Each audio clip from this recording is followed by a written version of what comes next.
안녕하세요. 오늘 읽어드릴 책은 류시화 작가님의 좋은지 나쁜지 누가 아는가입니다.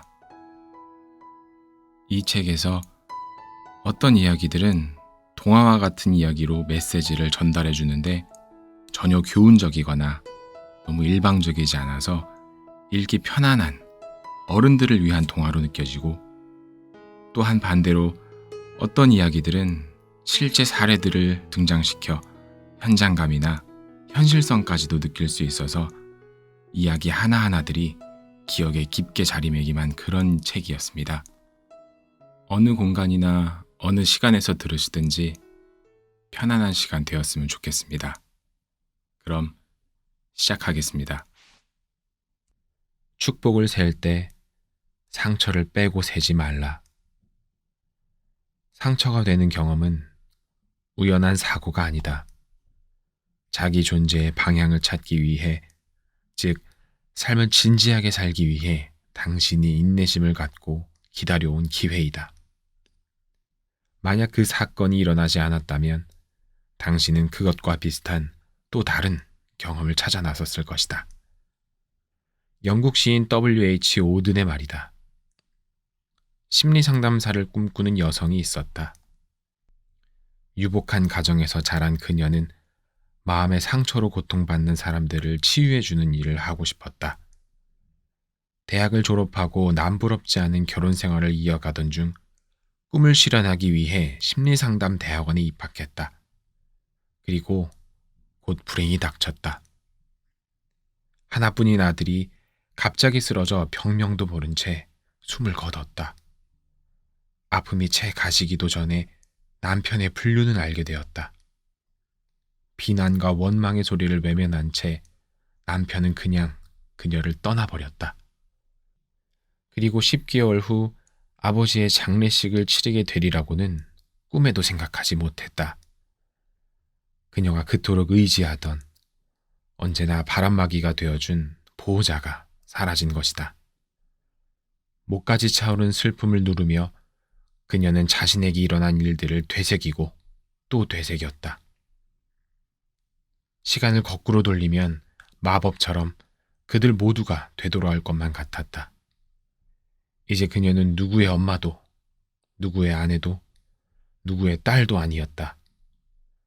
자신이라고 여겨온 정체성들이 모두 사라져버리자 생애 처음으로 진지하게 존재의 의문에 맞닥뜨렸다. 삶의 거센 파도가 너는 누구인가?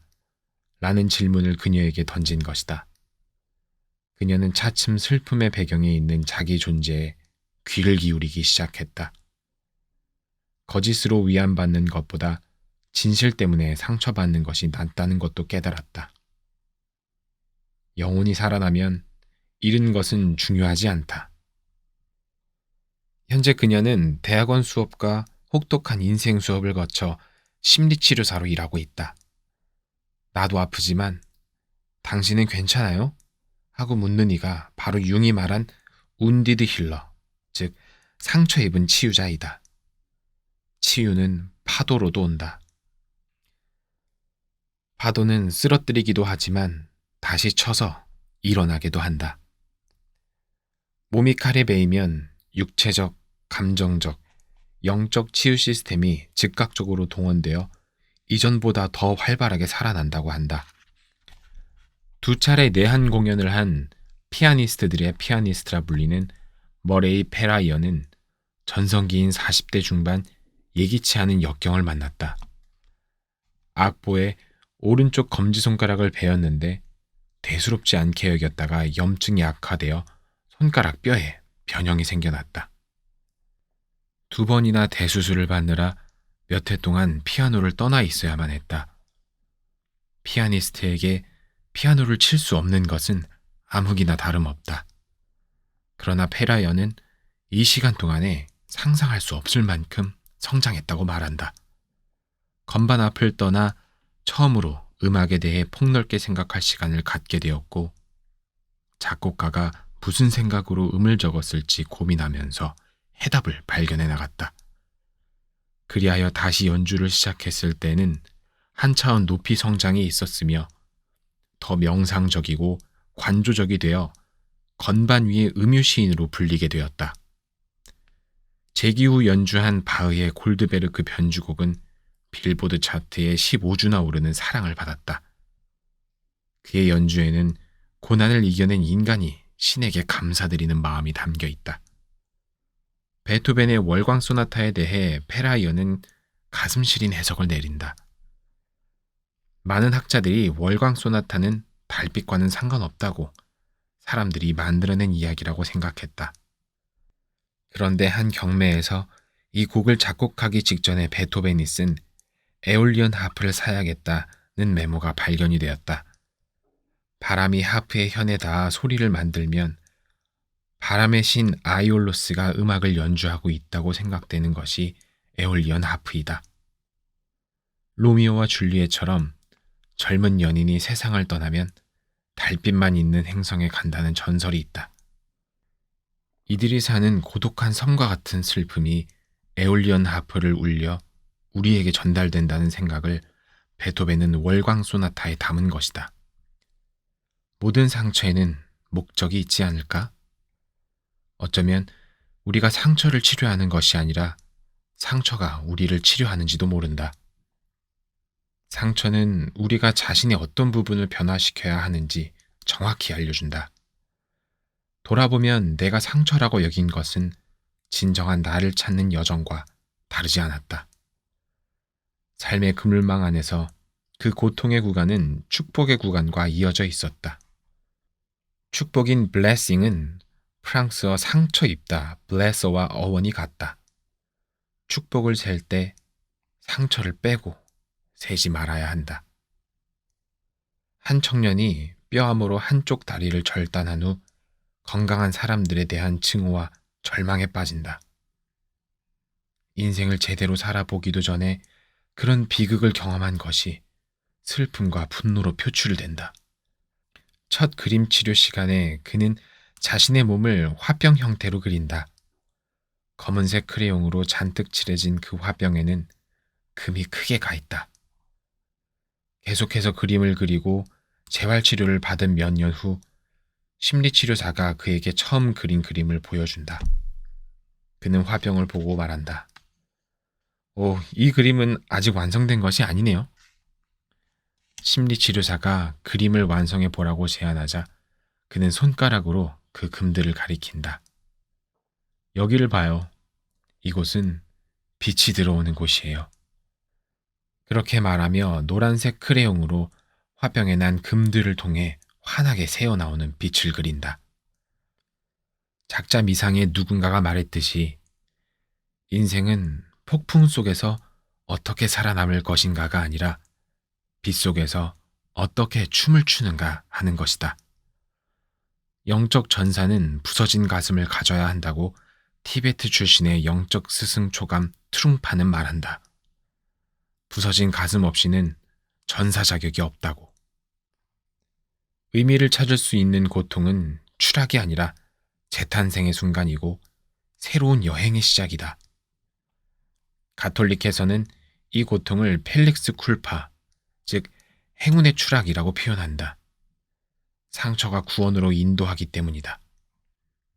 아메리카 원주민 중 라코타 수우족은 고통을 겪고 슬픔에 잠겨 있을 때 신과 가장 가까워진다고 믿었다. 아플 때 에고의 껍질이 부서지기 때문이다. 그래서 상처받고 고통받는 사람을 신성한 존재로 여기고 그 사람에게 자신들을 대신해 기도해 줄 것을 부탁하곤 했다. 다른 누구보다도 그 사람의 기도가 신에게 가닿을 만큼 절실하고 강력하기 때문이었다. 베트남 출신의 승려 틱나타는 말한다. 오래전 나는 폐에서 피가 나는 바이러스에 감염되었다. 나는 수시로 피를 뱉어야만 했다. 그런 폐를 가지고 숨쉬는 것은 무척 힘들었고 숨쉬는 동안 행복해지는 것도 어려웠다. 치료 후 폐가 완치되었고 호흡이 훨씬 나아졌다. 지금 숨을 쉬면서 나에게 필요한 것은 폐가 세균에 감염되었던 때를 기억하는 일이다. 그리고 내가 쉬는 매번의 숨마다 너무 맛있고 너무 좋다. 삶이 우리를 밖으로부터 안으로 불러들이는 방법이 상처가 아닐까? 상처 없이 진정한 나를 발견할 수 있고 삶의 방향을 찾을 수 있으면 더없이 좋을 것이다. 하지만 영혼은 스스로 고난이 필요한 시기를 아는 듯하다. 우리의 삶이 상처보다 크다는 것도. 융의 돌집. 칼 융은 47세에 스위스 취리히 호수 부근 볼링겐 마을의 작은 땅에 둥근 탑 형태의 돌집을 지었다.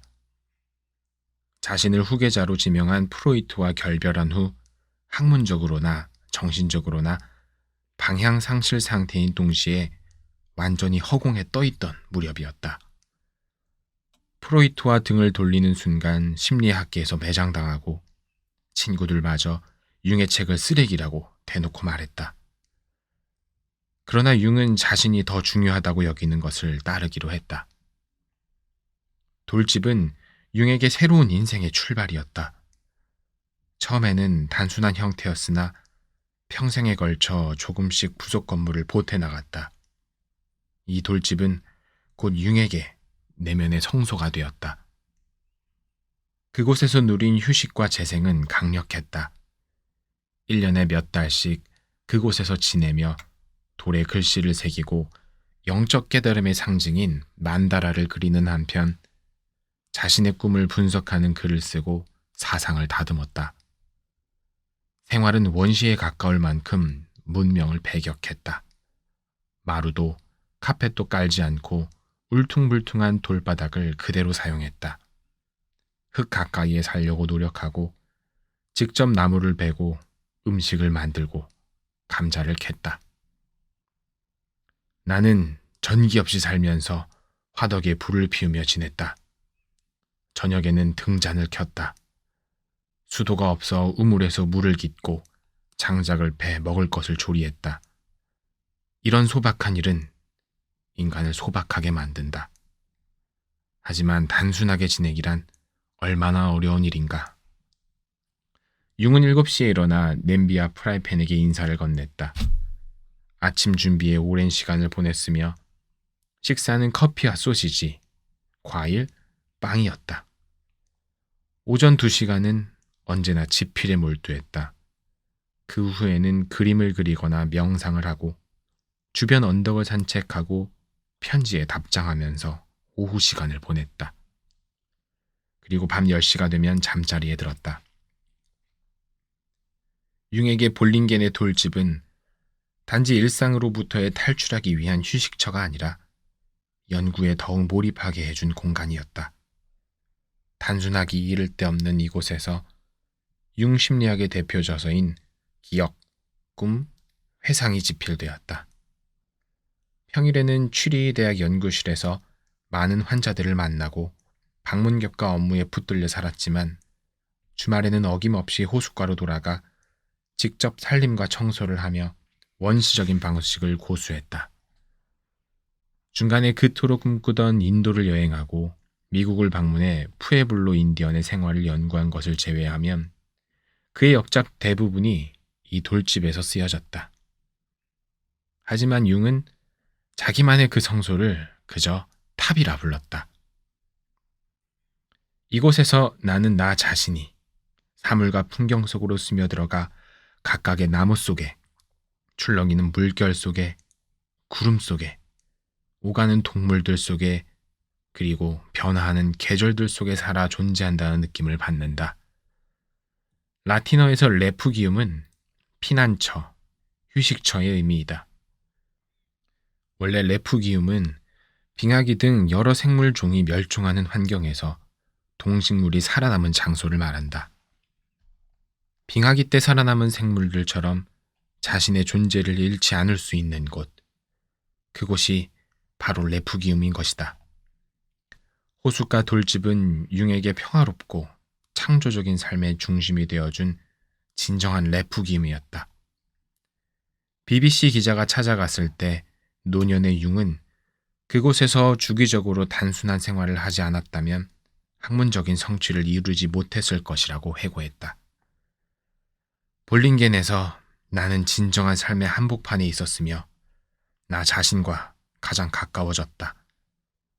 나에게 그곳은 내 영혼에 몰두한 장소였다.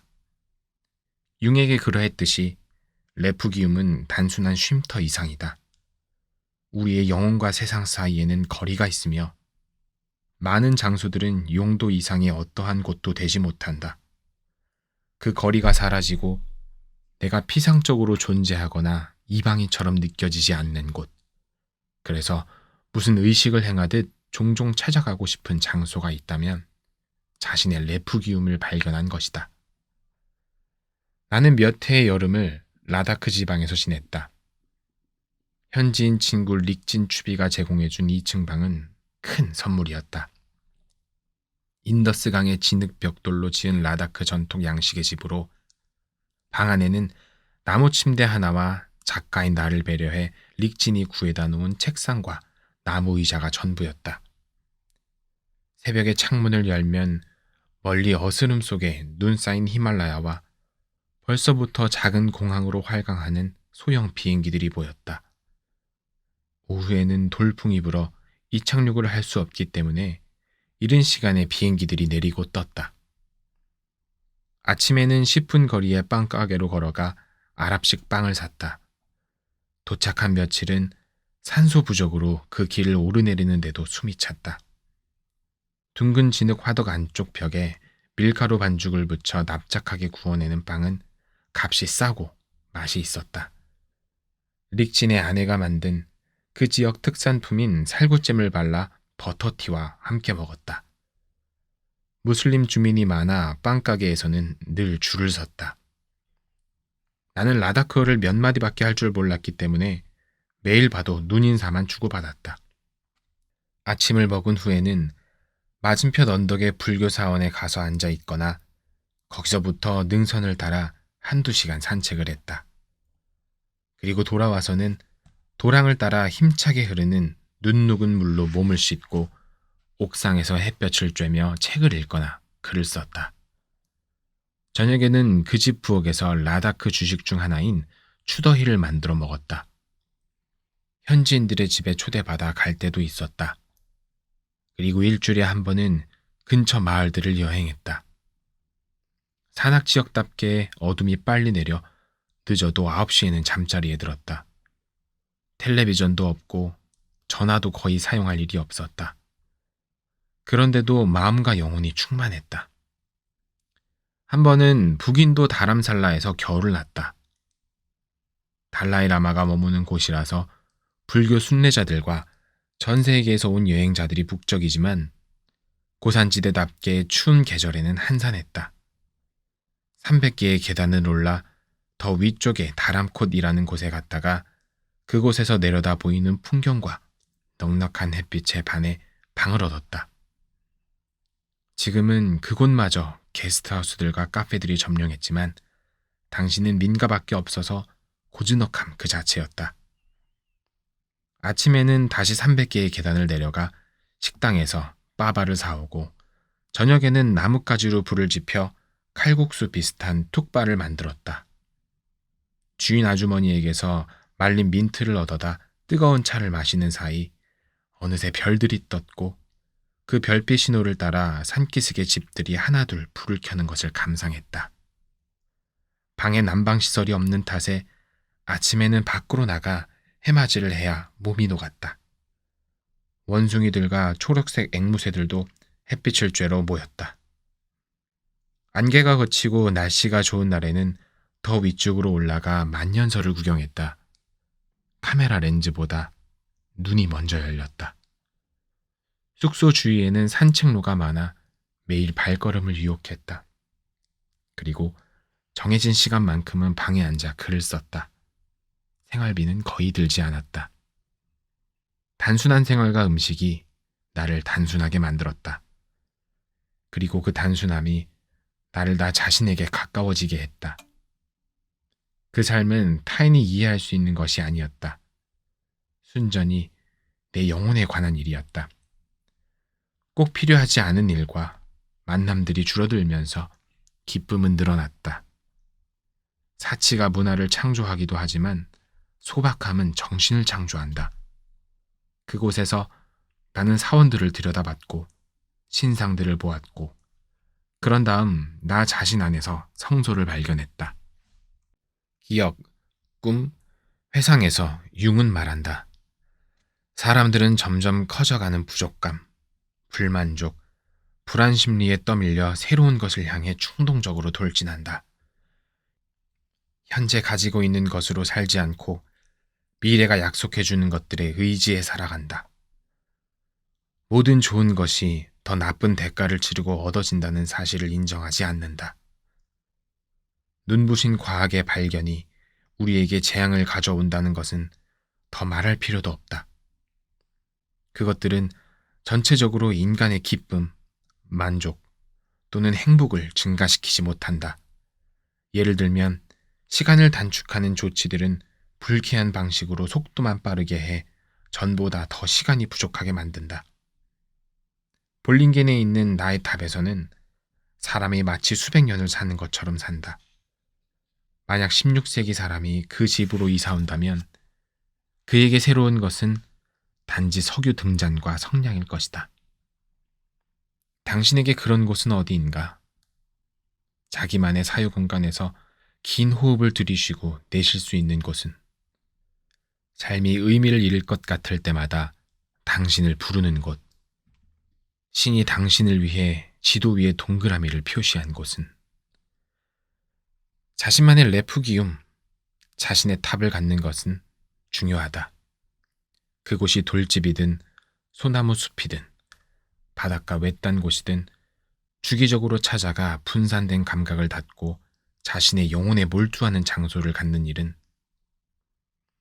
그것은 떠남이자 도착이다. 그곳에서 당신은 다른 사람이 되기를 멈추고 오로지 자신의 모습으로 존재한다. 자신의 본 얼굴을 감추느라 우리는 너무 많은 시간을 허비한다.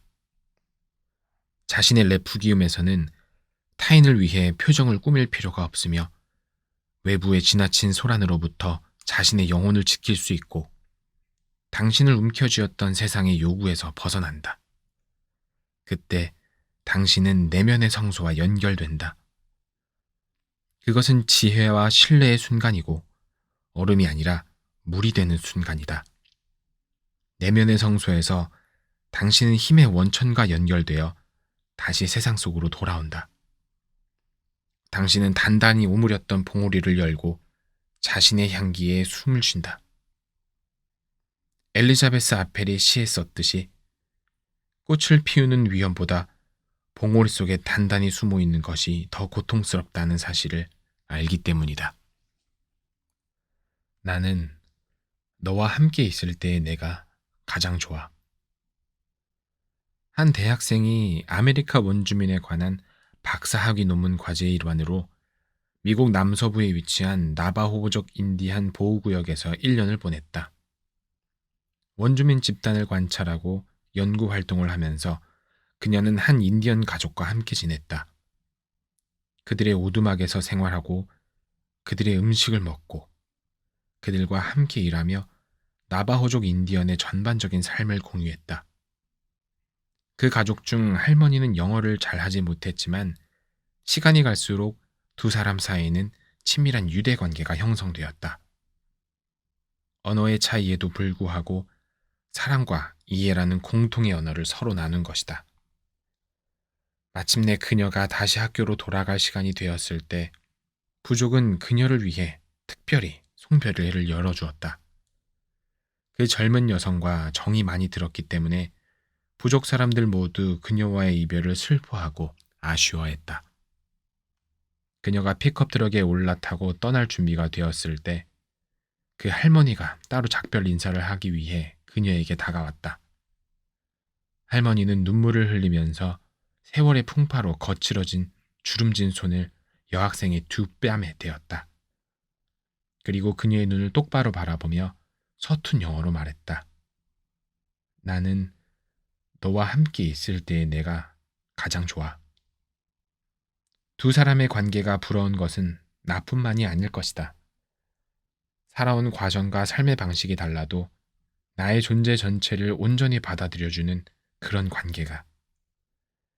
그래서 내가 나 자신을 소중하게 여기게 되는 그런 관계.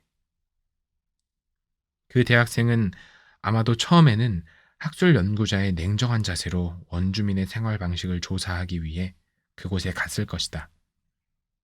하지만 언어와 문화의 벽을 넘어 부족 사람들은 그녀를 자신의 삶에 받아들였고 그녀 역시 그들과 하나가 되었다. 사랑, 이해, 공감의 공통점은 나의 존재를 있는 그대로 받아들여주는 가슴. 그래서 나를 가장 나답게 만들어주는 마음이다. 그때 두 사람의 관계는 단순한 친교를 넘어 영적 교감을 나누는 사이가 된다.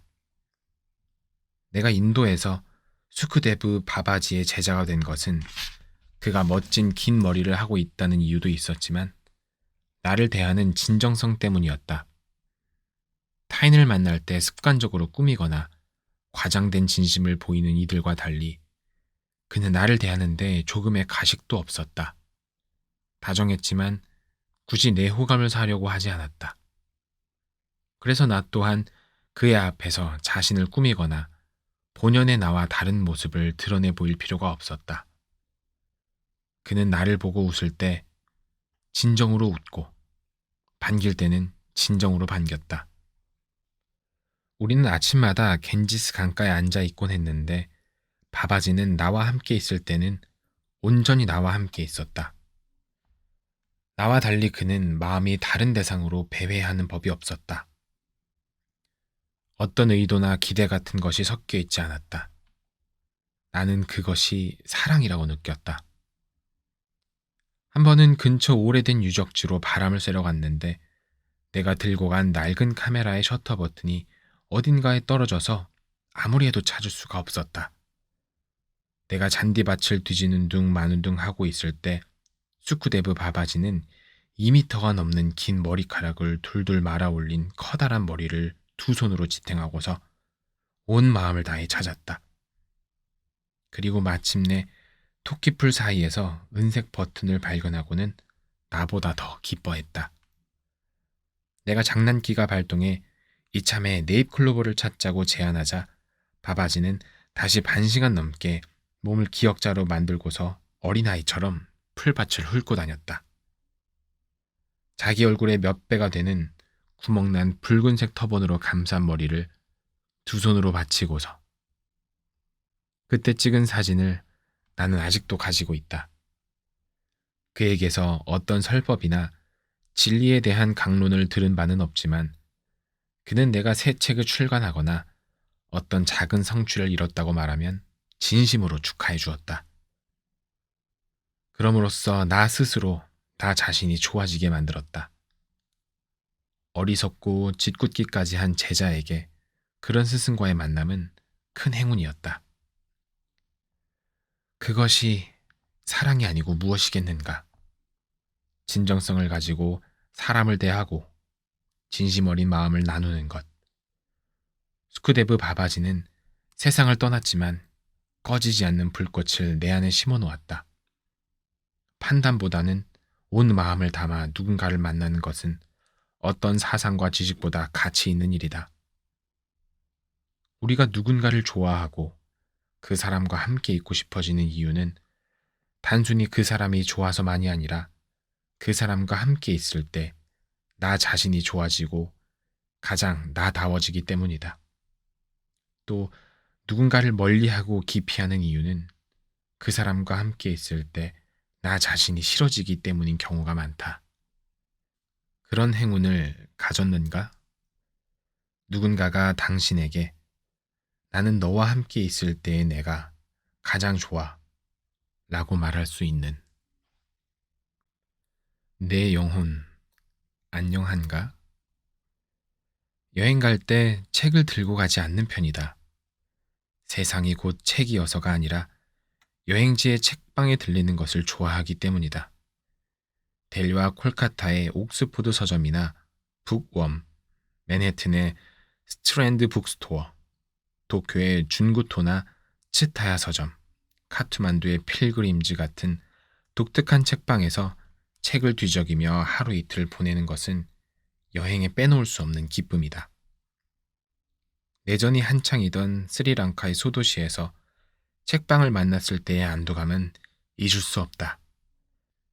내가 지금까지 번역 소개한 명상 서적들은 거의 모두 여행지의 서점에서 발견한 책들이다. 오래된 서점들이 하나둘 사라져 이제는 옷가게나 휴대폰 매장으로 바뀌었지만 그 안에서 책장을 넘기던 지난날의 내 모습은 여전히 그곳에 아른거린다.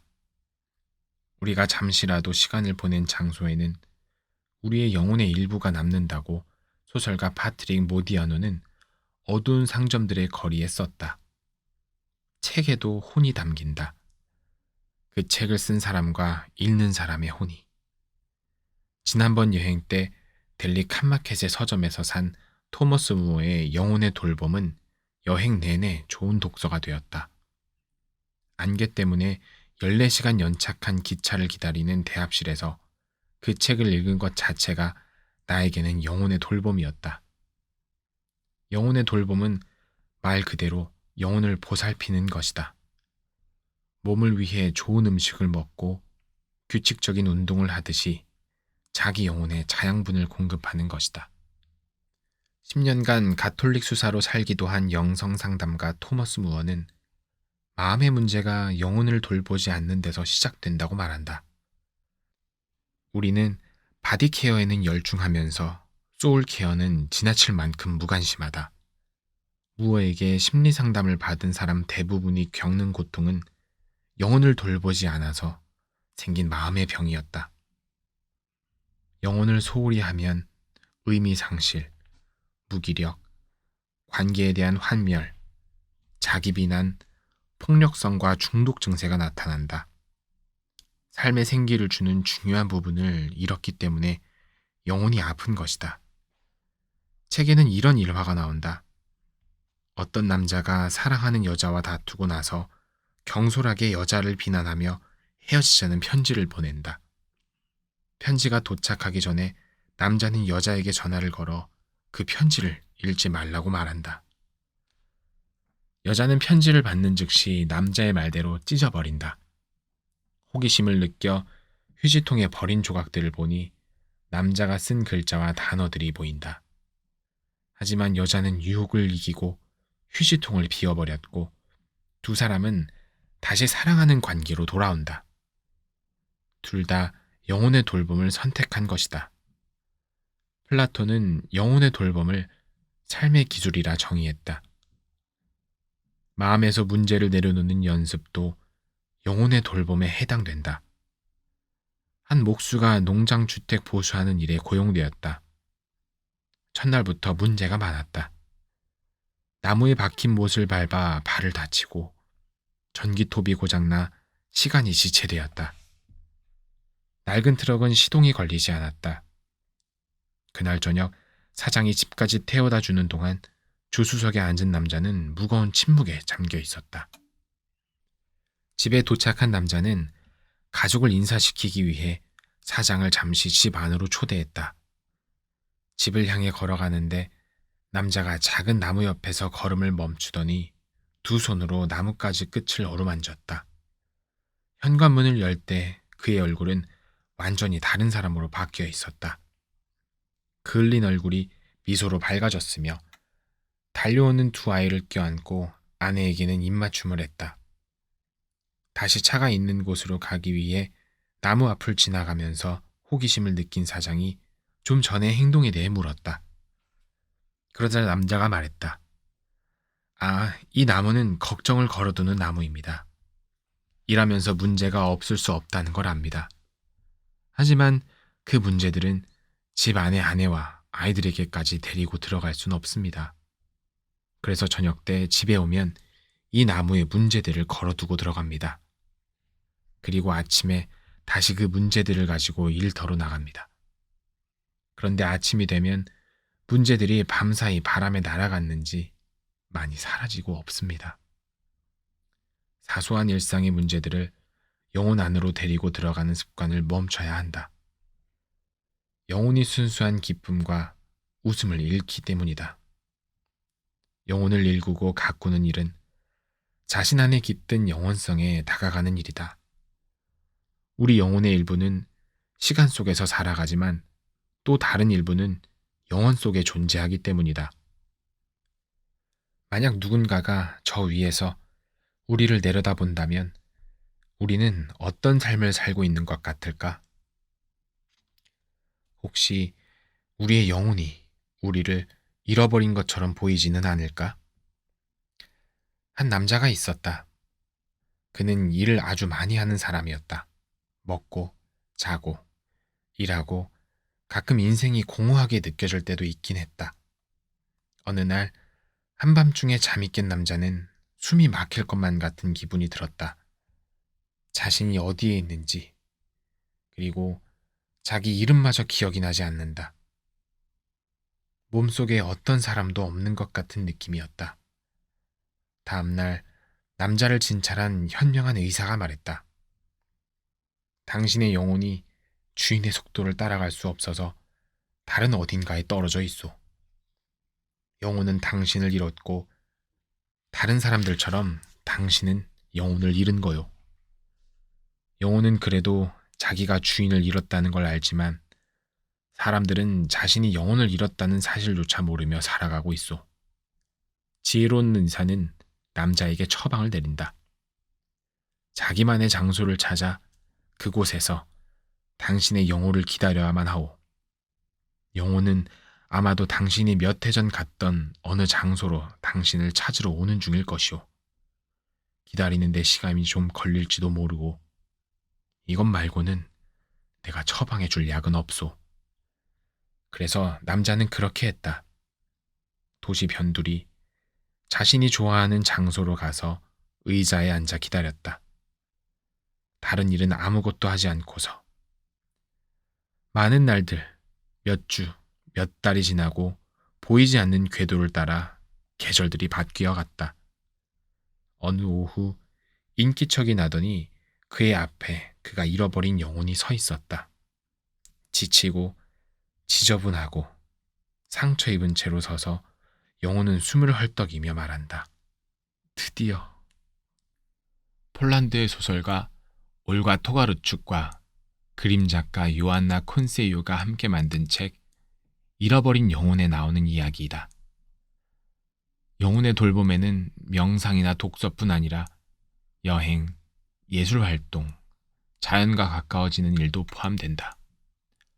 건강한 음식, 만족스러운 대화, 기억에 남을 뿐 아니라 감동을 주는 경험들도 영혼의 자양분을 선물한다. 또한 예술 감각을 갖는 것, 예를 들어 차 한 잔을 마시는 것과 같은 평범한 행위를 예술 감각으로 수행하는 것은 영혼을 성장시킨다. 예술은 세계를 더 심층적으로 보이게 하기 때문이다. 예술적인 삶은 물건을 살 때도 영혼을 지니고 선택한다. 영혼의 돌봄은 쇼핑몰을 돌아다니는 대신 숲을 거닐기로 결정하는 것일 수도 있다. 한 스승에게 어떤 사람이 찾아와 자신의 가슴 속에 오랫동안 고여온 슬픔에 대해 말한다. 다 듣고 나서 스승은 그녀에게 둥글게 말린 스폰지 하나를 주며 강가에 가서 물속에 넣어보라고 한다. 그 사람이 그것을 강물에 넣는 순간 스폰지가 물을 흡수해 펼쳐지며 그 안에서 작은 물고기가 헤엄쳐 나왔다고 한다. 그동안 스폰지에 물을 빨아들이며 간신히 살아왔던 물고기가 마침내 강을 만나 생명을 얻은 것이다. 이 물고기처럼 메마른 영혼에게 맑고 신선한 물을 제공하는 것이 영혼의 돌봄이다. 우리는 새로운 세계에 살고 있지만 우리 자신이 얼마나 오래된 영혼인지 모른다. 영혼을 돌본다는 것은 자신의 내적 삶에 관심을 갖는 것이다. 그리고 자신이 영혼을 가진 육체가 아니라 육체를 가진 영혼임을 아는 것이다. 누구도 우연히 오지 않는다. 모든 일은 이유가 있기 때문에 일어나며 우리가 만나는 사람들도 이유가 있어서 만난다고 나는 믿는다. 우리가 알든 모르든 모든 만남에는 의미가 있으며 누구도 우리의 삶에 우연히 나타나지 않는다. 누군가는 내 삶에 왔다가 금방 떠나고, 누군가는 오래 곁에 머물지만 그들 모두 내 가슴에 크고 작은 자국을 남겨 나는 어느덧 다른 사람이 되어 있다. 대학 2학년 때의 초여름, 강의실을 향해 걸어가다가 국문과 후배와 마주쳤다. 어디 가느냐는 그의 질문에 학기말 시험을 치르러 간다고 대답하자 그는 특유의 묘한 입모양을 지으며 선배도 시험을 쳐요? 전혀 어울리지 않는데요? 하고 어이없다는 듯 말하는 것이었다. 그 말이 잠옷 충격적이었다. 같은 학생인데도 불구하고 나라는 사람은 시험 같은 현실적인 일에 맞지 않아 보이는 듯 했다. 그는 그 말을 던지고 가버렸지만 나는 그 자리에 한참을 서 있었다. 내가 지금 여기서 무엇을 하고 있지? 하는 자괴감이 들었다. 그 길로 캠퍼스를 나와 도보 여행을 떠났다. 물론 시험을 보지 않아 낙제를 해서 2학년을 다시 다녀야 했다. 그 여름 뙤약볕 아래 길가 과수원에 복숭아를 주워 먹으며 다닌 2달 동안의 도보 여행은 삶과 문학에 대해 많은 생각을 하는 계기가 되었다. 신발은 낡아 밑창이 너풀거렸지만 내가 걸어갈 길이 분명해졌다. 그리고 곧바로 시쓰기에 전념해 그해 겨울 신춘문예의 시가 당선되어 문단에 나왔다. 알듯 모를 듯한 후배의 한마디가 많은 것을 바꿔놓은 것이다.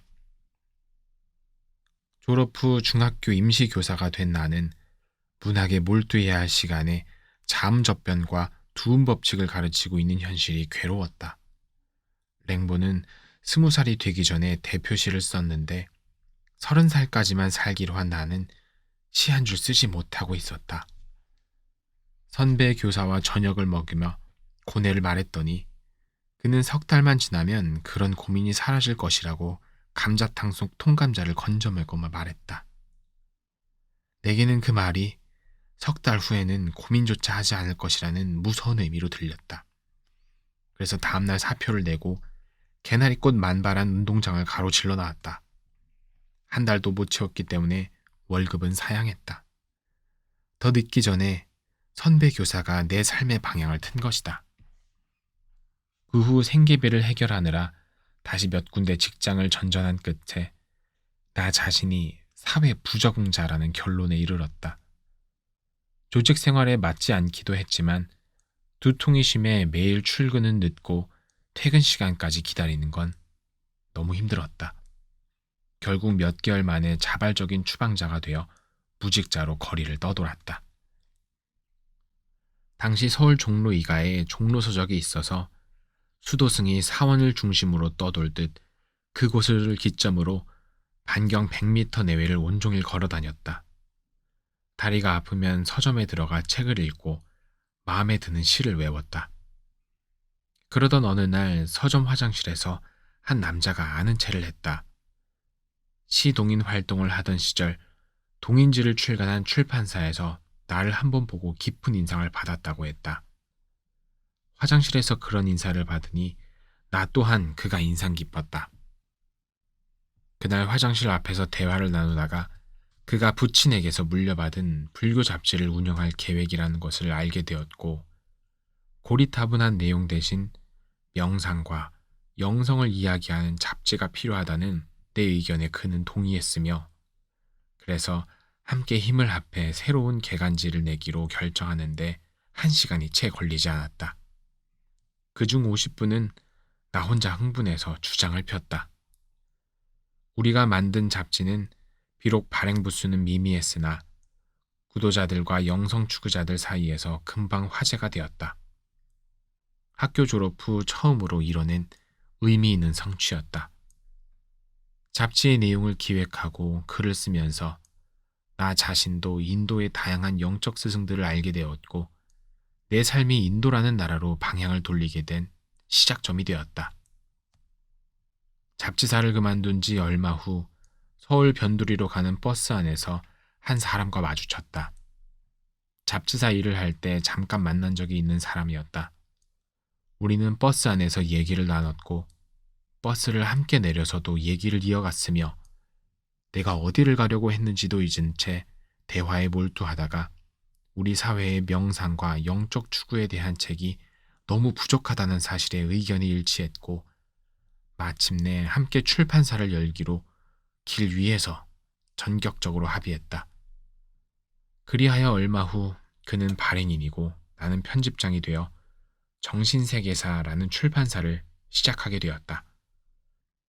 이 일은 내가 명상서적을 소개하는 평생에 걸친 작업에 뛰어든 중요한 계기가 되었다. 이 우연한 만남들이 아니었다면 내 삶이 어디로 흘러갔을지, 내가 한 인간으로 제대로 성장할 수 있었을지, 아니면 여전히 사회 부적응자로 서점 주변을 떠돌았을지 알 수 없는 일이다. 소설가 보르헤스는 썼다. 우리 삶을 스쳐 지나가는 모든 이들은 각각 특별한 존재이다. 누구든 항상 그의 무언가를 남기고 또 우리의 무언가를 가져간다. 많은 것을 남긴 사람도 적은 것을 남긴 사람도 있지만 무엇도 남기지 않고 지나가는 사람은 없다. 이것은 누구든 단순한 우연에 의해 만나게 되는 것이 아니라는 분명한 증거이다. 어딘가에 나에게 정해진 섭리나 계획이 있고 그것을 일깨우기 위해 적절한 시기에 사람들이 내 앞에 나타난다고 나는 믿는다. 지금의 내 삶에 그 관계가 필요하기 때문에 그들은 온다. 사람들은 이유가 있어서 우리 삶에 나타나고 때가 되면 우리는 그 이유를 알게 된다. 이것이 진리인지는 알 수 없지만 지금의 나는 내게 길을 가르쳐준 모든 만남과 부딪힘의 결과물이다. 누구도 내가 걷는 길을 무작위로 교체하지 않는다. 여기 인생의 만남에 관한 작자 미상의 글이 있다. 당신의 삶에 나타나는 사람들은 어떤 이유가 있어서 오는 사람, 한 계절에만 등장하는 사람, 혹은 평생 동안 만남을 갖는 사람이 있다. 그중 어디에 속하는지 알면 저마다의 사람과 어떤 관계를 맺어야 할지 알게 될 것이다. 어떤 이유가 있어 당신 삶에 온 경우 그들은 대개 당신이 드러내 보인 필요를 충족해 주기 위해 온다. 당신이 고난을 통과하도록 돕고 길을 안내하고 지지해 주려고 온다. 물질적으로, 정서적으로, 혹은 영적으로 당신을 도우려고 온다. 그들은 신이 보낸 것처럼 보일지도 모르며 실제로도 그렇다. 그들은 당신이 그들을 필요로 하는 그 이유 때문에 나타난 것이다. 그들은 당신 잘못이 전혀 없는데도 혹은 좋지 않은 시기에 관계를 끝낼 것 같은 말이나 행동을 하기도 한다. 때로는 죽거나 어디론가 떠나버리기도 한다. 때로는 과격한 행동을 해서 당신이 분명한 결단을 내리게 만든다.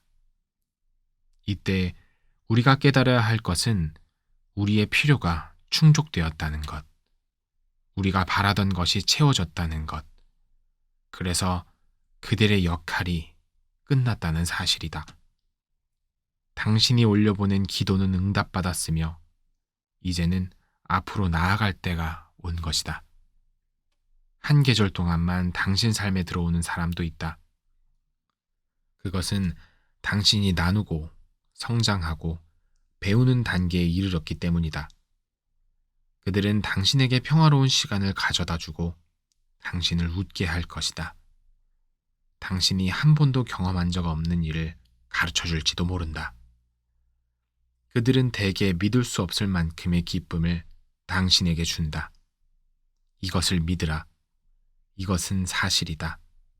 다만 한 계절 동안만. 평생의 관계는 당신에게 평생의 배움을 준다. 굳건한 감정적 토대를 갖기 위해 당신이 쌓아나가야만 하는 것들을.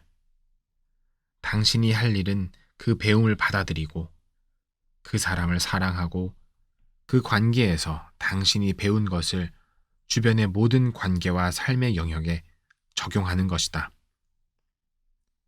사랑은 맹목적이지만 진정한 우정은 천리 밖을 본다는 말이 있다. 당신이 내 삶에 나타나 준 것에 감사한다.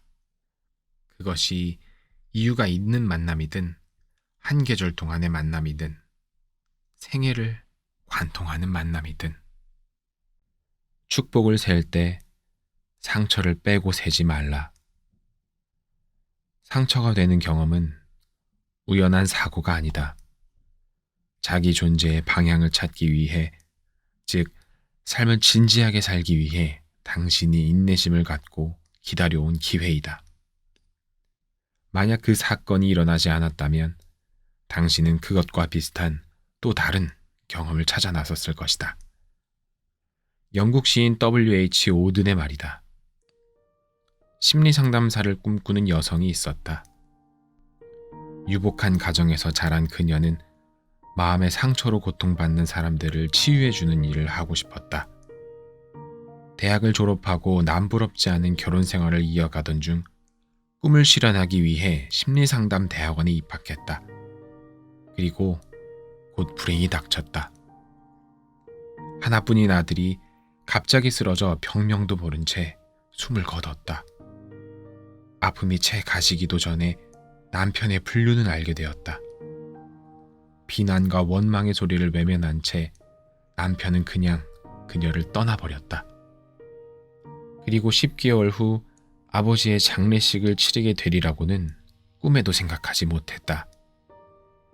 그녀가 그토록 의지하던, 언제나 바람막이가 되어준 보호자가 사라진 것이다. 목까지 차오른 슬픔을 누르며 그녀는 자신에게 일어난 일들을 되새기고 또 되새겼다. 시간을 거꾸로 돌리면 마법처럼 그들 모두가 되돌아올 것만 같았다. 이제 그녀는 누구의 엄마도, 누구의 아내도, 누구의 딸도 아니었다. 자신이라고 여겨온 정체성들이 모두 사라져버리자 생애 처음으로 진지하게 존재의 의문에 맞닥뜨렸다. 삶의 거센 파도가 너는 누구인가? 라는 질문을 그녀에게 던진 것이다. 그녀는 차츰 슬픔의 배경에 있는 자기 존재에 귀를 기울이기 시작했다. 거짓으로 위안받는 것보다 진실 때문에 상처받는 것이 낫다는 것도 깨달았다. 영혼이 살아나면 잃은 것은 중요하지 않다. 현재 그녀는 대학원 수업과 혹독한 인생 수업을 거쳐 심리치료사로 일하고 있다.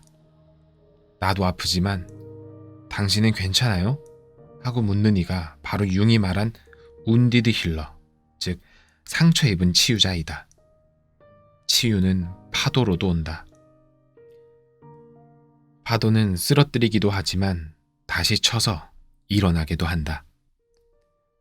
몸이 칼에 베이면 육체적, 감정적, 영적 치유 시스템이 즉각적으로 동원되어 이전보다 더 활발하게 살아난다고 한다. 2차례 내한 공연을 한 피아니스트들의 피아니스트라 불리는 머레이 페라이어는 전성기인 40대 중반 예기치 않은 역경을 만났다. 악보에 오른쪽 검지손가락을 베었는데 대수롭지 않게 여겼다가 염증이 악화되어 손가락 뼈에 변형이 생겨났다. 2번이나 대수술을 받느라 몇 해 동안 피아노를 떠나 있어야만 했다. 피아니스트에게 피아노를 칠 수 없는 것은 암흑이나 다름없다. 그러나 페라이어는 이 시간 동안에 상상할 수 없을 만큼 성장했다고 말한다. 건반 앞을 떠나 처음으로 음악에 대해 폭넓게 생각할 시간을 갖게 되었고, 작곡가가 무슨 생각으로 음을 적었을지 고민하면서 해답을 발견해 나갔다. 그리하여 다시 연주를 시작했을 때는 한 차원 높이 성장이 있었으며 더 명상적이고 관조적이 되어 건반 위의 음유시인으로 불리게 되었다. 재기 후 연주한 바흐의 골드베르크 변주곡은 빌보드 차트에 15주나 오르는 사랑을 받았다. 그의 연주에는 고난을 이겨낸 인간이 신에게 감사드리는 마음이 담겨 있다. 베토벤의 월광 소나타에 대해 페라이어는 가슴 시린 해석을 내린다. 많은 학자들이 월광 소나타는 달빛과는 상관없다고 사람들이 만들어낸 이야기라고 생각했다. 그런데 한 경매에서 이 곡을 작곡하기 직전에 베토벤이 쓴 에올리언 하프를 사야겠다는 메모가 발견이 되었다. 바람이 하프의 현에 닿아 소리를 만들면 바람의 신 아이올로스가 음악을 연주하고 있다고 생각되는 것이 에올리언 하프이다. 로미오와 줄리엣처럼 젊은 연인이 세상을 떠나면 달빛만 있는 행성에 간다는 전설이 있다. 이들이 사는 고독한 섬과 같은 슬픔이 에올리언 하프를 울려 우리에게 전달된다는 생각을 베토벤은 월광 소나타에 담은 것이다. 모든 상처에는 목적이 있지 않을까? 어쩌면 우리가 상처를 치료하는 것이 아니라 상처가 우리를 치료하는지도 모른다. 상처는 우리가 자신의 어떤 부분을 변화시켜야 하는지 정확히 알려준다. 돌아보면 내가 상처라고 여긴 것은 진정한 나를 찾는 여정과 다르지 않았다. 삶의 그물망 안에서 그 고통의 구간은 축복의 구간과 이어져 있었다. 축복인 blessing은 프랑스어 상처 입다 blesser와 어원이 같다. 축복을 셀 때 상처를 빼고 세지 말아야 한다. 한 청년이 뼈암으로 한쪽 다리를 절단한 후 건강한 사람들에 대한 증오와 절망에 빠진다. 인생을 제대로 살아보기도 전에 그런 비극을 경험한 것이 슬픔과 분노로 표출된다. 첫 그림 치료 시간에 그는 자신의 몸을 화병 형태로 그린다. 검은색 크레용으로 잔뜩 칠해진 그 화병에는 금이 크게 가 있다. 계속해서 그림을 그리고 재활치료를 받은 몇 년 후 심리치료사가 그에게 처음 그린 그림을 보여준다. 그는 화병을 보고 말한다. 오, 이 그림은 아직 완성된 것이 아니네요. 심리치료사가 그림을 완성해 보라고 제안하자 그는 손가락으로 그 금들을 가리킨다. 여기를 봐요. 이곳은 빛이 들어오는 곳이에요.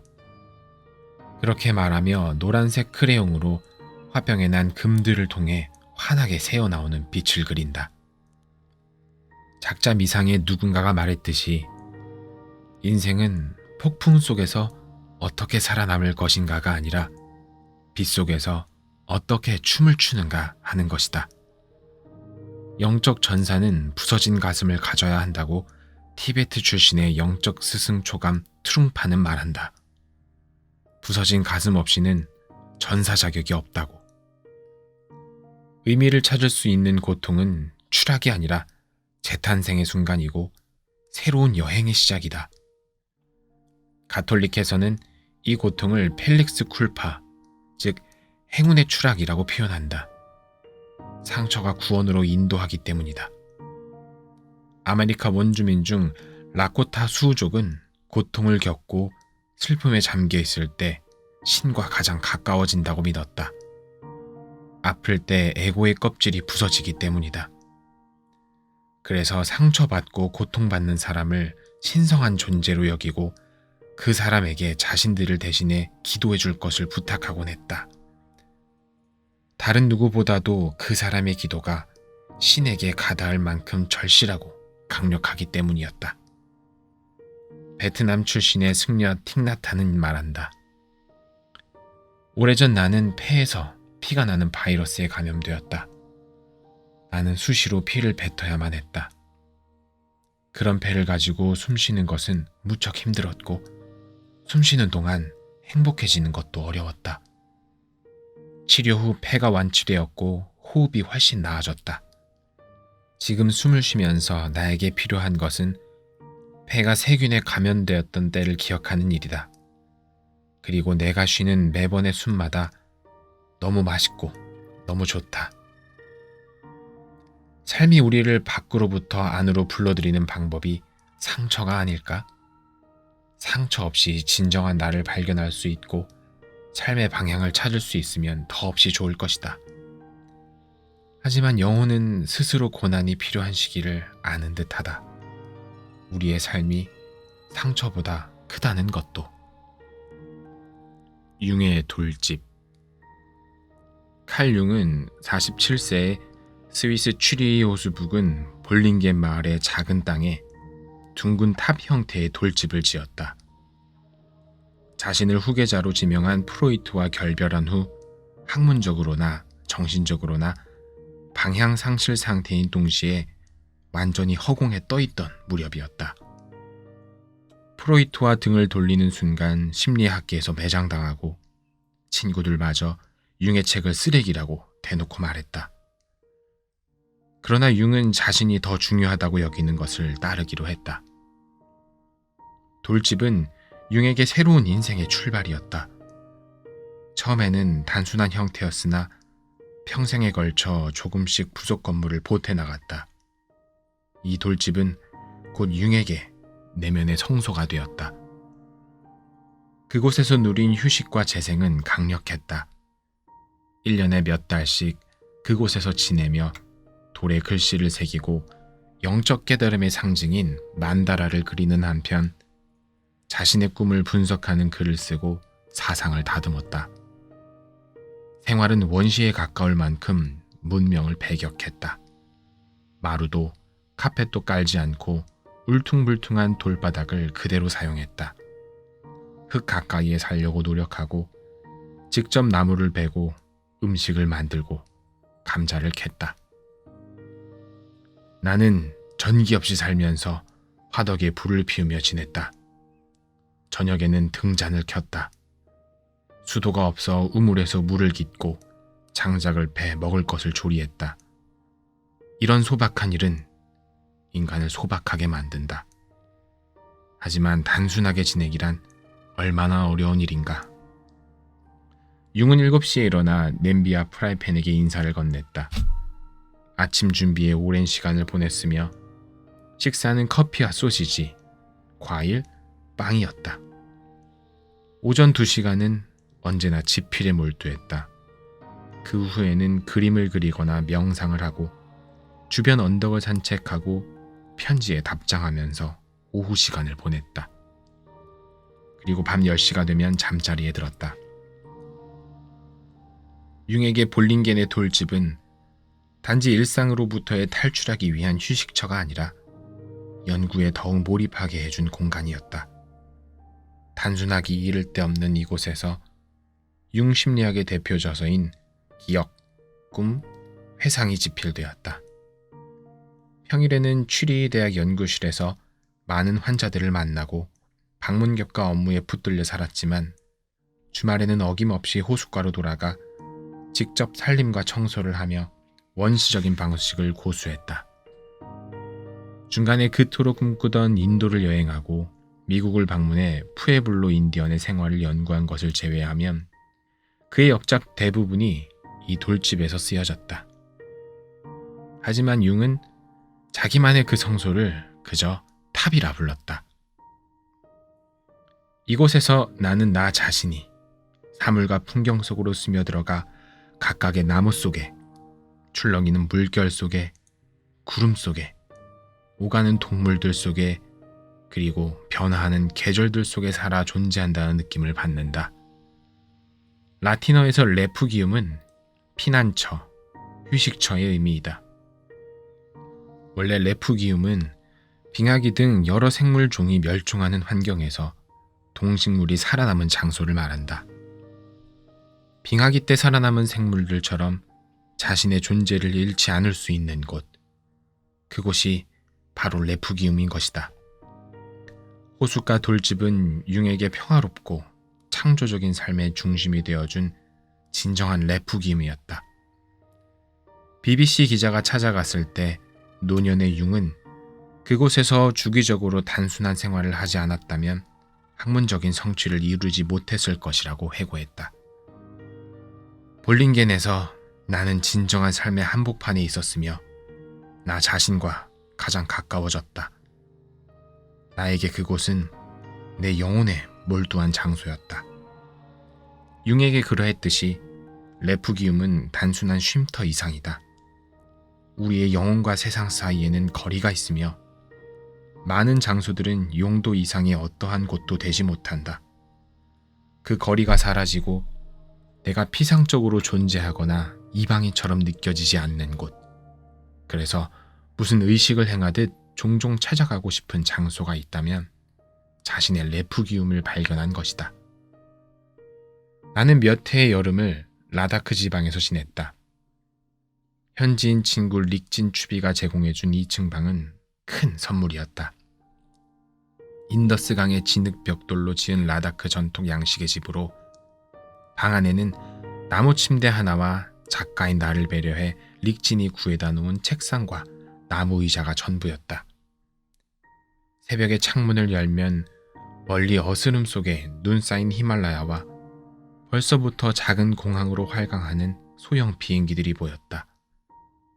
오후에는 돌풍이 불어 이착륙을 할 수 없기 때문에 이른 시간에 비행기들이 내리고 떴다. 아침에는 10분 거리의 빵가게로 걸어가 아랍식 빵을 샀다. 도착한 며칠은 산소 부족으로 그 길을 오르내리는데도 숨이 찼다. 둥근 진흙 화덕 안쪽 벽에 밀가루 반죽을 붙여 납작하게 구워내는 빵은 값이 싸고 맛이 있었다. 릭진의 아내가 만든 그 지역 특산품인 살구잼을 발라 버터티와 함께 먹었다. 무슬림 주민이 많아 빵가게에서는 늘 줄을 섰다. 나는 라다크어를 몇 마디밖에 할 줄 몰랐기 때문에 매일 봐도 눈인사만 주고받았다.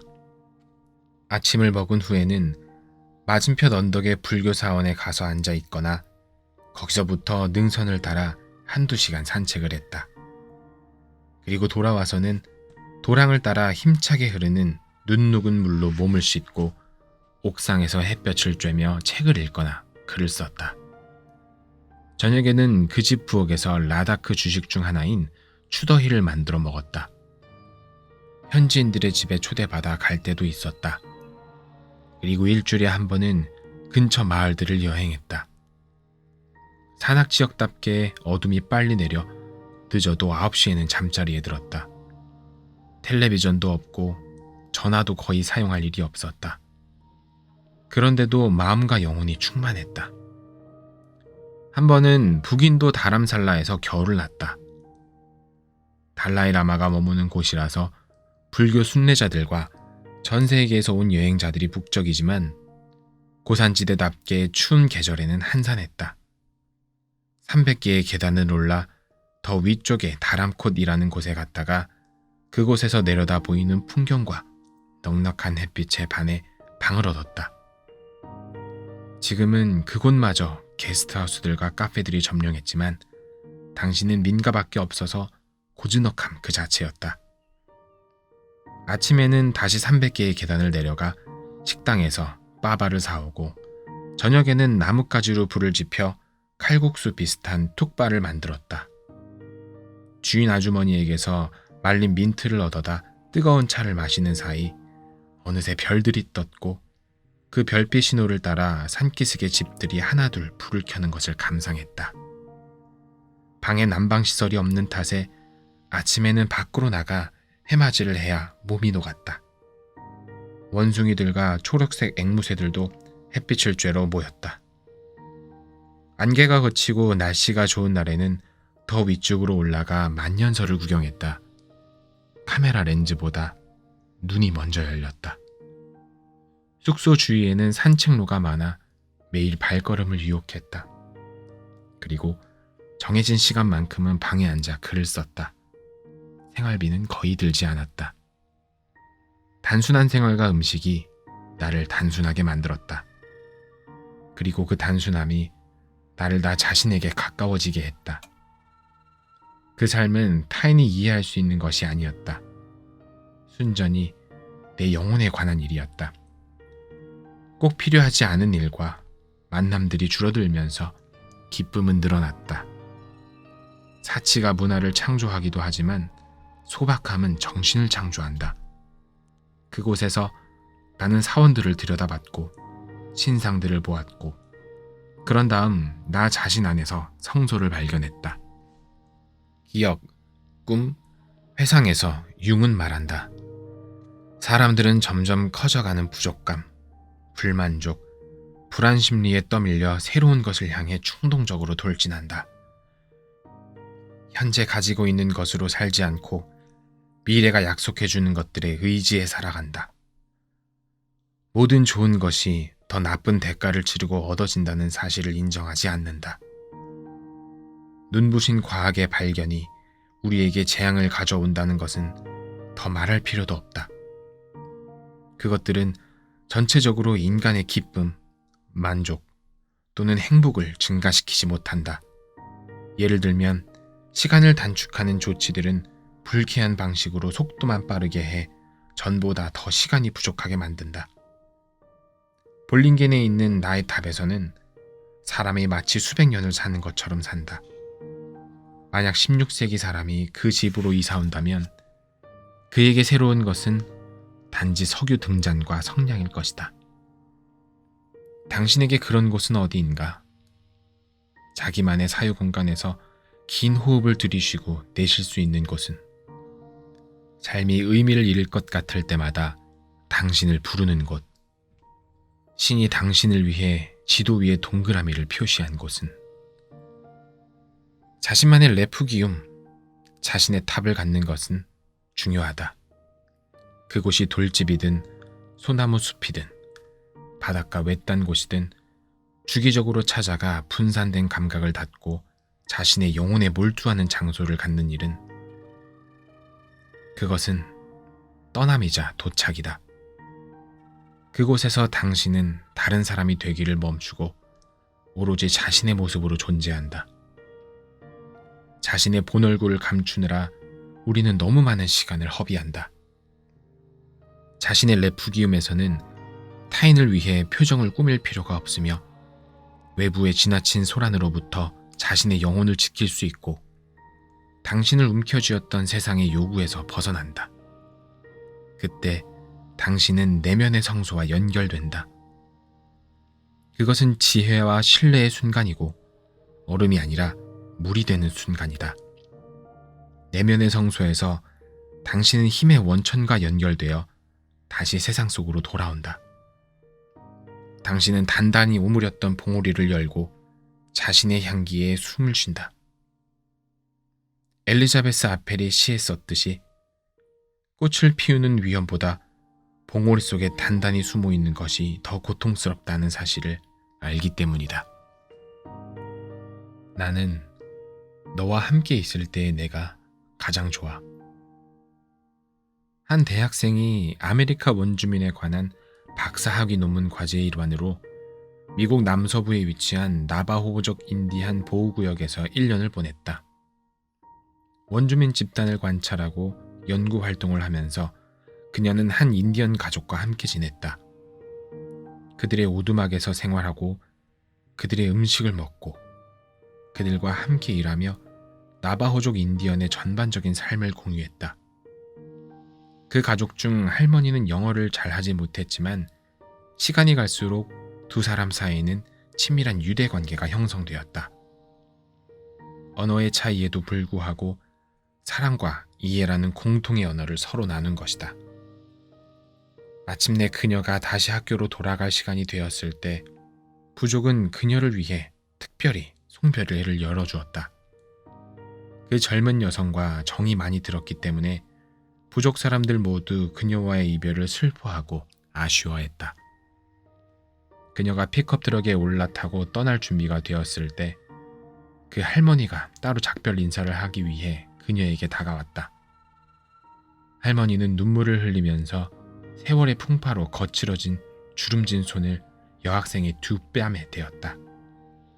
그리고 그녀의 눈을 똑바로 바라보며 서툰 영어로 말했다. 나는 너와 함께 있을 때의 내가 가장 좋아. 두 사람의 관계가 부러운 것은 나뿐만이 아닐 것이다. 살아온 과정과 삶의 방식이 달라도 나의 존재 전체를 온전히 받아들여주는 그런 관계가. 그래서 내가 나 자신을 소중하게 여기게 되는 그런 관계. 그 대학생은 아마도 처음에는 학술 연구자의 냉정한 자세로 원주민의 생활 방식을 조사하기 위해 그곳에 갔을 것이다. 하지만 언어와 문화의 벽을 넘어 부족 사람들은 그녀를 자신의 삶에 받아들였고 그녀 역시 그들과 하나가 되었다. 사랑, 이해, 공감의 공통점은 나의 존재를 있는 그대로 받아들여주는 가슴. 그래서 나를 가장 나답게 만들어주는 마음이다. 그때 두 사람의 관계는 단순한 친교를 넘어 영적 교감을 나누는 사이가 된다. 내가 인도에서 수크데브 바바지의 제자가 된 것은 그가 멋진 긴 머리를 하고 있다는 이유도 있었지만 나를 대하는 진정성 때문이었다. 타인을 만날 때 습관적으로 꾸미거나 과장된 진심을 보이는 이들과 달리 그는 나를 대하는데 조금의 가식도 없었다. 다정했지만 굳이 내 호감을 사려고 하지 않았다. 그래서 나 또한 그의 앞에서 자신을 꾸미거나 본연의 나와 다른 모습을 드러내 보일 필요가 없었다. 그는 나를 보고 웃을 때 진정으로 웃고 반길 때는 진정으로 반겼다. 우리는 아침마다 겐지스 강가에 앉아 있곤 했는데 바바지는 나와 함께 있을 때는 온전히 나와 함께 있었다.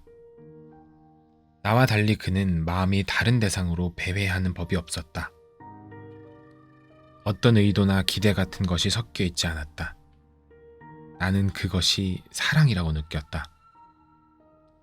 한 번은 근처 오래된 유적지로 바람을 쐬러 갔는데 내가 들고 간 낡은 카메라의 셔터 버튼이 어딘가에 떨어져서 아무리 해도 찾을 수가 없었다.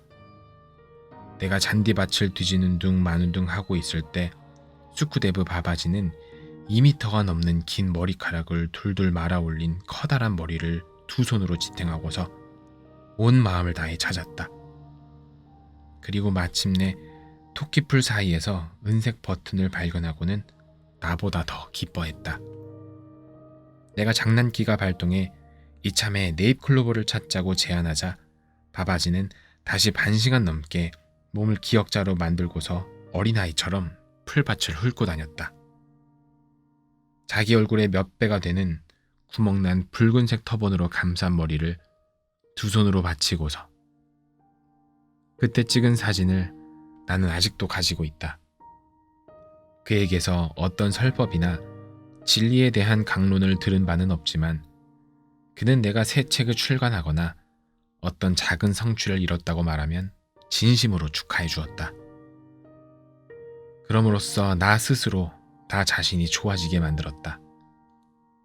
어리석고 짓궂기까지 한 제자에게 그런 스승과의 만남은 큰 행운이었다. 그것이 사랑이 아니고 무엇이겠는가? 진정성을 가지고 사람을 대하고 진심 어린 마음을 나누는 것. 수크데브 바바지는 세상을 떠났지만 꺼지지 않는 불꽃을 내 안에 심어 놓았다. 판단보다는 온 마음을 담아 누군가를 만나는 것은 어떤 사상과 지식보다 가치 있는 일이다. 우리가 누군가를 좋아하고 그 사람과 함께 있고 싶어지는 이유는 단순히 그 사람이 좋아서만이 아니라 그 사람과 함께 있을 때 나 자신이 좋아지고 가장 나다워지기 때문이다. 또 누군가를 멀리하고 기피하는 이유는 그 사람과 함께 있을 때 나 자신이 싫어지기 때문인 경우가 많다. 그런 행운을 가졌는가? 누군가가 당신에게 나는 너와 함께 있을 때의 내가 가장 좋아 라고 말할 수 있는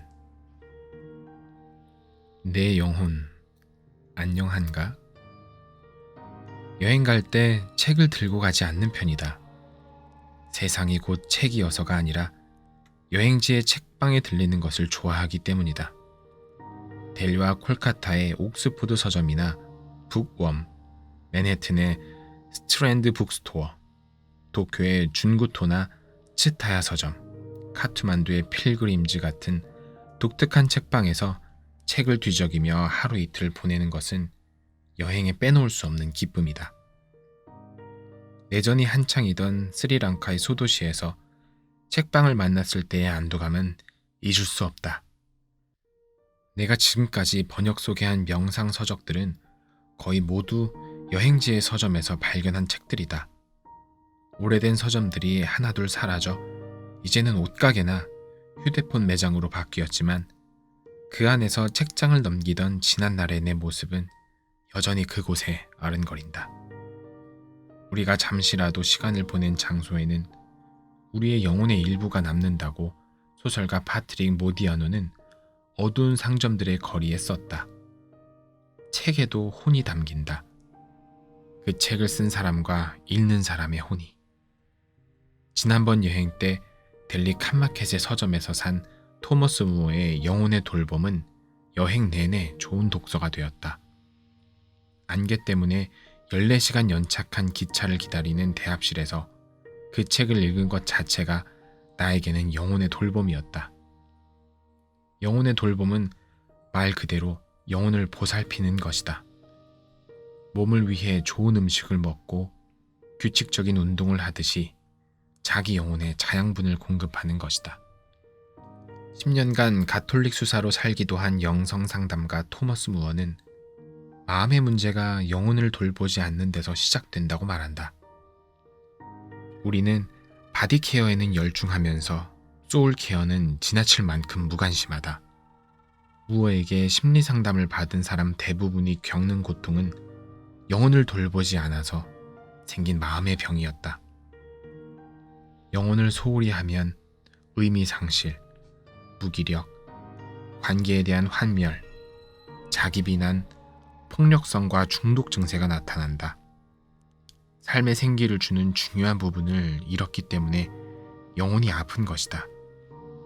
책에는 이런 일화가 나온다. 어떤 남자가 사랑하는 여자와 다투고 나서 경솔하게 여자를 비난하며 헤어지자는 편지를 보낸다.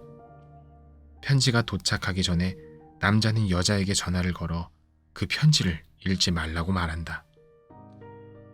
여자는 편지를 받는 즉시 남자의 말대로 찢어버린다. 호기심을 느껴 휴지통에 버린 조각들을 보니 남자가 쓴 글자와 단어들이 보인다. 하지만 여자는 유혹을 이기고 휴지통을 비워버렸고 두 사람은 다시 사랑하는 관계로 돌아온다. 둘 다 영혼의 돌봄을 선택한 것이다. 플라톤은 영혼의 돌봄을 삶의 기술이라 정의했다. 마음에서 문제를 내려놓는 연습도 영혼의 돌봄에 해당된다. 한 목수가 농장 주택 보수하는 일에 고용되었다. 첫날부터 문제가 많았다. 나무에 박힌 못을 밟아 발을 다치고 전기톱이 고장나 시간이 지체되었다. 낡은 트럭은 시동이 걸리지 않았다. 그날 저녁 사장이 집까지 태워다 주는 동안 조수석에 앉은 남자는 무거운 침묵에 잠겨 있었다. 집에 도착한 남자는 가족을 인사시키기 위해 사장을 잠시 집 안으로 초대했다. 집을 향해 걸어가는데 남자가 작은 나무 옆에서 걸음을 멈추더니 두 손으로 나뭇가지 끝을 어루만졌다. 현관문을 열 때 그의 얼굴은 완전히 다른 사람으로 바뀌어 있었다. 그을린 얼굴이 미소로 밝아졌으며 달려오는 두 아이를 껴안고 아내에게는 입맞춤을 했다. 다시 차가 있는 곳으로 가기 위해 나무 앞을 지나가면서 호기심을 느낀 사장이 좀 전의 행동에 대해 물었다. 그러자 남자가 말했다. 이 나무는 걱정을 걸어두는 나무입니다. 일하면서 문제가 없을 수 없다는 걸 압니다. 하지만 그 문제들은 집 안의 아내와 아이들에게까지 데리고 들어갈 수는 없습니다. 그래서 저녁 때 집에 오면 이 나무의 문제들을 걸어두고 들어갑니다. 그리고 아침에 다시 그 문제들을 가지고 일터로 나갑니다. 그런데 아침이 되면 문제들이 밤사이 바람에 날아갔는지 많이 사라지고 없습니다. 사소한 일상의 문제들을 영혼 안으로 데리고 들어가는 습관을 멈춰야 한다. 영혼이 순수한 기쁨과 웃음을 잃기 때문이다. 영혼을 일구고 가꾸는 일은 자신 안에 깃든 영혼성에 다가가는 일이다. 우리 영혼의 일부는 시간 속에서 살아가지만 또 다른 일부는 영혼 속에 존재하기 때문이다. 만약 누군가가 저 위에서 우리를 내려다본다면 우리는 어떤 삶을 살고 있는 것 같을까? 혹시 우리의 영혼이 우리를 잃어버린 것처럼 보이지는 않을까? 한 남자가 있었다. 그는 일을 아주 많이 하는 사람이었다. 먹고 자고 일하고 가끔 인생이 공허하게 느껴질 때도 있긴 했다. 어느 날 한밤중에 잠이 깬 남자는 숨이 막힐 것만 같은 기분이 들었다. 자신이 어디에 있는지, 그리고 자기 이름마저 기억이 나지 않는다. 몸속에 어떤 사람도 없는 것 같은 느낌이었다. 다음날 남자를 진찰한 현명한 의사가 말했다. 당신의 영혼이 주인의 속도를 따라갈 수 없어서 다른 어딘가에 떨어져 있소. 영혼은 당신을 잃었고 다른 사람들처럼 당신은 영혼을 잃은 거요. 영혼은 그래도 자기가 주인을 잃었다는 걸 알지만 사람들은 자신이 영혼을 잃었다는 사실조차 모르며 살아가고 있어. 지혜로운 의사는 남자에게 처방을 내린다. 자기만의 장소를 찾아 그곳에서 당신의 영혼을 기다려야만 하오. 영혼은 아마도 당신이 몇 해 전 갔던 어느 장소로 당신을 찾으러 오는 중일 것이오. 기다리는데 시간이 좀 걸릴지도 모르고 이것 말고는 내가 처방해 줄 약은 없소. 그래서 남자는 그렇게 했다. 도시 변두리 자신이 좋아하는 장소로 가서 의자에 앉아 기다렸다. 다른 일은 아무것도 하지 않고서. 많은 날들, 몇 주, 몇 달이 지나고 보이지 않는 궤도를 따라 계절들이 바뀌어 갔다. 어느 오후 인기척이 나더니 그의 앞에 그가 잃어버린 영혼이 서 있었다. 지치고 지저분하고 상처 입은 채로 서서 영혼은 숨을 헐떡이며 말한다. 드디어. 폴란드의 소설가 올가 토가르축과 그림 작가 요안나 콘세이오가 함께 만든 책 잃어버린 영혼에 나오는 이야기이다. 영혼의 돌봄에는 명상이나 독서뿐 아니라 여행, 예술활동, 자연과 가까워지는 일도 포함된다. 건강한 음식, 만족스러운 대화, 기억에 남을 뿐 아니라 감동을 주는 경험들도 영혼의 자양분을 선물한다. 또한 예술 감각을 갖는 것, 예를 들어 차 한 잔을 마시는 것과 같은 평범한 행위를 예술 감각으로 수행하는 것은 영혼을 성장시킨다. 예술은 세계를 더 심층적으로 보이게 하기 때문이다. 예술적인 삶은 물건을 살 때도 영혼을 지니고 선택한다. 영혼의 돌봄은 쇼핑몰을 돌아다니는 대신 숲을 거닐기로 결정하는 것일 수도 있다. 한 스승에게 어떤 사람이 찾아와 자신의 가슴 속에 오랫동안 고여온 슬픔에 대해 말한다. 다 듣고 나서 스승은 그녀에게 둥글게 말린 스폰지 하나를 주며 강가에 가서 물속에 넣어보라고 한다. 그 사람이 그것을 강물에 넣는 순간 스폰지가 물을 흡수해 펼쳐지며 그 안에서 작은 물고기가 헤엄쳐 나왔다고 한다. 그동안 스폰지에 물을 빨아들이며 간신히 살아왔던 물고기가 마침내 강을 만나 생명을 얻은 것이다. 이 물고기처럼 메마른 영혼에게 맑고 신선한 물을 제공하는 것이 영혼의 돌봄이다. 우리는 새로운 세계에 살고 있지만 우리 자신이 얼마나 오래된 영혼인지 모른다. 영혼을 돌본다는 것은 자신의 내적 삶에 관심을 갖는 것이다. 그리고 자신이 영혼을 가진 육체가 아니라 육체를 가진 영혼임을 아는 것이다. 누구도 우연히 오지 않는다. 모든 일은 이유가 있기 때문에 일어나며 우리가 만나는 사람들도 이유가 있어서 만난다고 나는 믿는다. 우리가 알든 모르든 모든 만남에는 의미가 있으며 누구도 우리의 삶에 우연히 나타나지 않는다. 누군가는 내 삶에 왔다가 금방 떠나고 누군가는 오래 곁에 머물지만 그들 모두 내 가슴에 크고 작은 자국을 남겨 나는 어느덧 다른 사람이 되어 있다. 대학 2학년 때의 초여름, 강의실을 향해 걸어가다가 국문과 후배와 마주쳤다. 어디 가느냐는 그의 질문에 학기말 시험을 치르러 간다고 대답하자 그는 특유의 묘한 입모양을 지으며 선배도 시험을 쳐요? 전혀 어울리지 않는데요? 하고 어이없다는 듯 말하는 것이었다. 그 말이 잠옷 충격적이었다.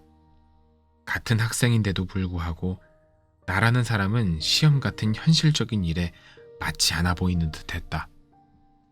그는 그 말을 던지고 가버렸지만 나는 그 자리에 한참을 서 있었다. 내가 지금 여기서 무엇을 하고 있지? 하는 자괴감이 들었다. 그 길로 캠퍼스를 나와 도보 여행을 떠났다. 물론 시험을 보지 않아 낙제를 해서 2학년을 다시 다녀야 했다. 그 여름 뙤약볕 아래 길가 과수원에 복숭아를 주워 먹으며 다닌 2달 동안의 도보 여행은 삶과 문학에 대해 많은 생각을 하는 계기가 되었다. 신발은 낡아 밑창이 너풀거렸지만 내가 걸어갈 길이 분명해졌다. 그리고 곧바로 시쓰기에 전념해 그해 겨울 신춘문예의 시가 당선되어 문단에 나왔다. 알듯 모를 듯한 후배의 한마디가 많은 것을 바꿔놓은 것이다. 졸업 후 중학교 임시교사가 된 나는 문학에 몰두해야 할 시간에 자음접변과 두음 법칙을 가르치고 있는 현실이 괴로웠다. 랭보는 20살이 되기 전에 대표시를 썼는데 30살까지만 살기로 한 나는 시 한 줄 쓰지 못하고 있었다. 선배 교사와 저녁을 먹으며 고뇌를 말했더니 그는 3달만 지나면 그런 고민이 사라질 것이라고 감자탕 속 통감자를 건져 먹고 말했다. 내게는 그 말이 3달 후에는 고민조차 하지 않을 것이라는 무서운 의미로 들렸다. 그래서 다음날 사표를 내고 개나리꽃 만발한 운동장을 가로질러 나왔다. 1달도 못 채웠기 때문에 월급은 사양했다. 더 늦기 전에 선배 교사가 내 삶의 방향을 튼 것이다. 그 후 생계비를 해결하느라 다시 몇 군데 직장을 전전한 끝에 나 자신이 사회 부적응자라는 결론에 이르렀다. 조직 생활에 맞지 않기도 했지만 두통이 심해 매일 출근은 늦고 퇴근 시간까지 기다리는 건 너무 힘들었다. 결국 몇 개월 만에 자발적인 추방자가 되어 무직자로 거리를 떠돌았다. 당시 서울 종로 이가에 종로서적이 있어서 수도승이 사원을 중심으로 떠돌듯 그곳을 기점으로 반경 100m 내외를 온종일 걸어다녔다. 다리가 아프면 서점에 들어가 책을 읽고 마음에 드는 시를 외웠다. 그러던 어느 날 서점 화장실에서 한 남자가 아는 체를 했다. 시동인 활동을 하던 시절 동인지를 출간한 출판사에서 나를 한번 보고 깊은 인상을 받았다고 했다. 화장실에서 그런 인사를 받으니 나 또한 그가 인상 깊었다. 그날 화장실 앞에서 대화를 나누다가 그가 부친에게서 물려받은 불교 잡지를 운영할 계획이라는 것을 알게 되었고 고리타분한 내용 대신 영상과 영성을 이야기하는 잡지가 필요하다는 내 의견에 그는 동의했으며 그래서 함께 힘을 합해 새로운 개간지를 내기로 결정하는데 1시간이 채 걸리지 않았다. 그중 50분은 나 혼자 흥분해서 주장을 폈다. 우리가 만든 잡지는 비록 발행 부수는 미미했으나 구도자들과 영성 추구자들 사이에서 금방 화제가 되었다. 학교 졸업 후 처음으로 이뤄낸 의미 있는 성취였다. 잡지의 내용을 기획하고 글을 쓰면서 나 자신도 인도의 다양한 영적 스승들을 알게 되었고 내 삶이 인도라는 나라로 방향을 돌리게 된 시작점이 되었다. 잡지사를 그만둔 지 얼마 후 서울 변두리로 가는 버스 안에서 한 사람과 마주쳤다. 잡지사 일을 할 때 잠깐 만난 적이 있는 사람이었다. 우리는 버스 안에서 얘기를 나눴고 버스를 함께 내려서도 얘기를 이어갔으며 내가 어디를 가려고 했는지도 잊은 채 대화에 몰두하다가 우리 사회의 명상과 영적 추구에 대한 책이 너무 부족하다는 사실에 의견이 일치했고 마침내 함께 출판사를 열기로 길 위에서 전격적으로 합의했다. 그리하여 얼마 후 그는 발행인이고 나는 편집장이 되어 정신세계사라는 출판사를 시작하게 되었다. 이 일은 내가 명상서적을 소개하는 평생에 걸친 작업에 뛰어든 중요한 계기가 되었다. 이 우연한 만남들이 아니었다면 내 삶이 어디로 흘러갔을지, 내가 한 인간으로 제대로 성장할 수 있었을지, 아니면 여전히 사회 부적응자로 서점 주변을 떠돌았을지 알 수 없는 일이다. 소설가 보르헤스는 썼다. 우리 삶을 스쳐 지나가는 모든 이들은 각각 특별한 존재이다. 누구든 항상 그의 무언가를 남기고 또 우리의 무언가를 가져간다.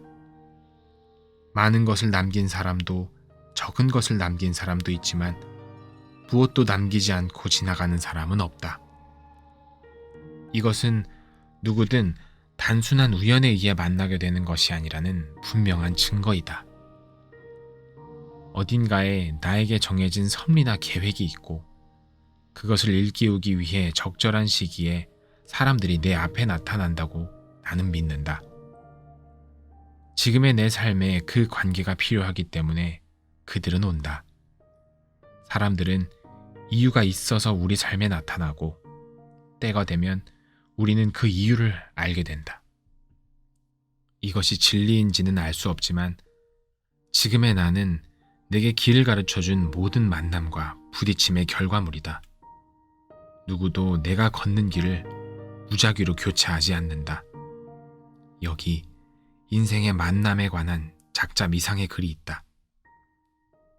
당신의 삶에 나타나는 사람들은 어떤 이유가 있어서 오는 사람, 한 계절에만 등장하는 사람, 혹은 평생 동안 만남을 갖는 사람이 있다.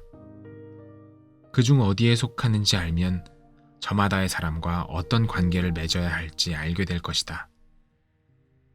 어떤 이유가 있어 당신 삶에 온 경우 그들은 대개 당신이 드러내 보인 필요를 충족해주기 위해 온다. 당신이 고난을 통과하도록 돕고 길을 안내하고 지지해 주려고 온다. 물질적으로, 정서적으로, 혹은 영적으로 당신을 도우려고 온다. 그들은 신이 보낸 것처럼 보일지도 모르며 실제로도 그렇다. 그들은 당신이 그들을 필요로 하는 그 이유 때문에 나타난 것이다.